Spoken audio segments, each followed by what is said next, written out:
Well, it's day 3 outside, y'all. Not day 3 outside. It's day 3 of having an opportunity to go outside.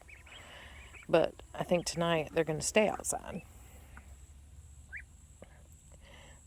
Chickens are curious about them. They were all over here a minute ago. So I'm a little nervous about these guys being outside when they're not fully feathered out yet. But I tell you what, taking care of baby ducks is nasty when they're in a brooder. So we built them this nice lovely house. You can see we used our feed bags to wallpaper it. It's pretty ingenious, I think. It's very secure. It even has insulated siding that was left over from, I reckon, left over from when the house was installed on the property. So they don't realize it yet, but this is going to be their new home. Let me show you around. They got a nice pool. Joey made a nice little ramp that didn't work. They wouldn't use it. So then we put bricks inside the pool and bricks outside the pool to help them get in and out. This nice little fenced in area here. We had to put the extra tighter fencing on the inside so that they can't escape. We run water over here. We've got a little motion sensor, solar powered light right there. This is our chairs so that we can watch them and enjoy their company. Look, here's the chickens being nosy. Yes, we realize that this fence is janky, but it's enough to keep the little ducklings in, and that's what matters. Because they're actually going to have free range all over the whole pasture and all over the woods and the pond the way the other ducks did. But at nighttime, they'll go inside this house. So we only built this little run area for this period when they're small like this, because we obviously don't want to give them free range of the whole property when they're this small, because Lord only knows what would get them. So just today I realized that this red water isn't really sufficient for them anymore because they can't really fit their whole beaks in it. So I brought this pan out and filled it with water, and then they decided that's where they wanted to take a swim. But yeah, they're having a good old time. Nobody has dared to explore the little house yet. Let me show y'all the little house. One way in, one way out. There's plenty of room in here. We just put the little feed bag wallpaper on the bottom, really, just so that they don't get stuck, because this is really just pallets. We didn't even tear the pallets apart. We just stacked them together. So we don't want them to get stuck in between the walls, you know. So we did that. Probably ought to fill this little gap in right here. I just realized that's there. Joey did the majority of this. He did a pretty decent job to have done it by himself. And this is where they're going to sleep from now on. So I think tonight, since they're not fully feathered out yet, I think what I'm going to do tonight, because it's summertime, so I don't want to say chilly, but it's a bit cooler in the mornings than it is throughout the day, obviously. So I'm not sure what the temperature is going to be tonight, but I am still using a heater in their brooder in the barn, and they do still get underneath of it, so they must like the heat.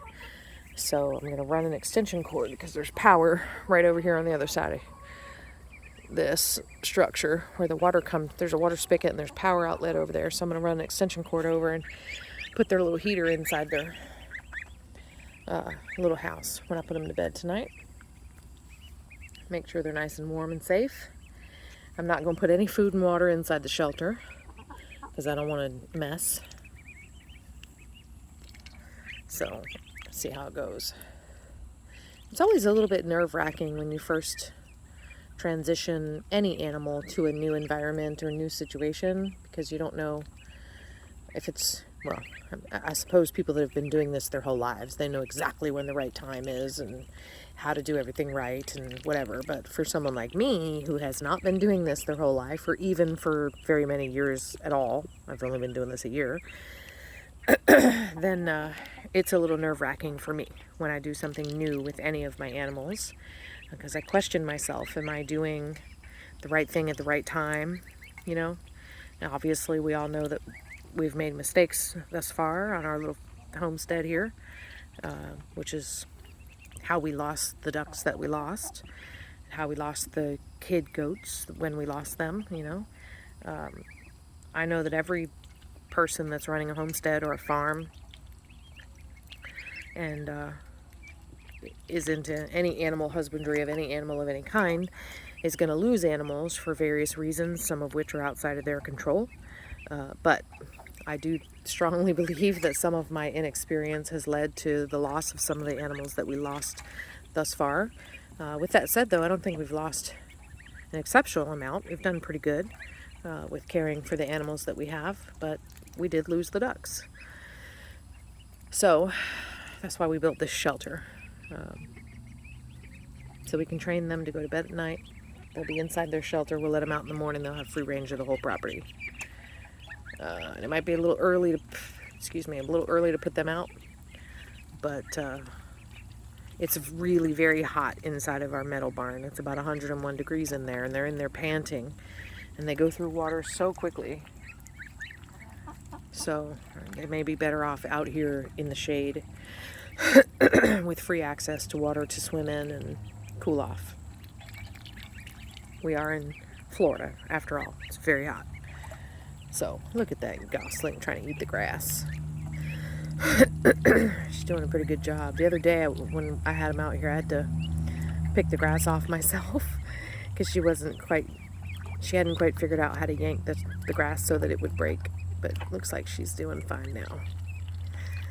You're doing a good job there, Lucy.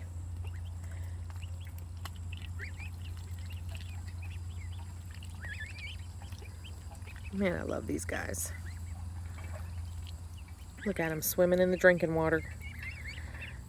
Bathing in the drinking water, really.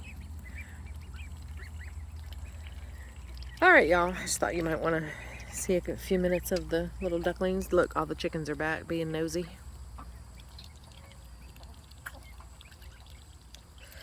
One good thing about these chickens, Joey just reminded me of, is I'm a little concerned about walking away from these guys right now and then leaving them in here until 8:30, 9 o'clock when it's bedtime, because I'm so scared a hawk is going to come and pick them off.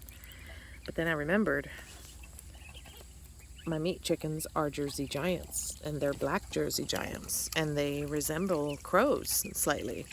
I mean, they're much bigger than a crow is, but they resemble crows, and crows are good for keeping hawks away.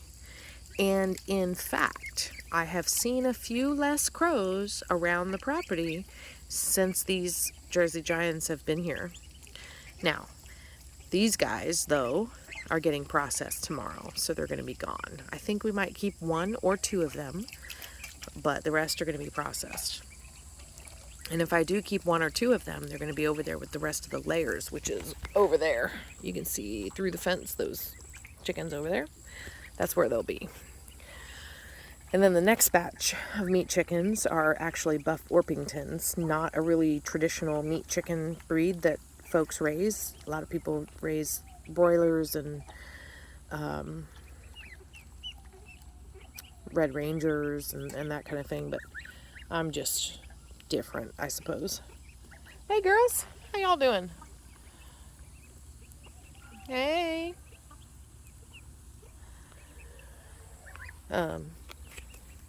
Anyway, so the next batch are Buff Orpingtons, so they're buff colored. They don't look like crows, so I won't have the benefit of scaring the hawks away anymore with my black chickens, but, you know, maybe that doesn't mean that someday I can't get more. So, there we are. Alright, anyway, that's almost 10 minutes of me talking about nothing. So y'all have a good day. Bye!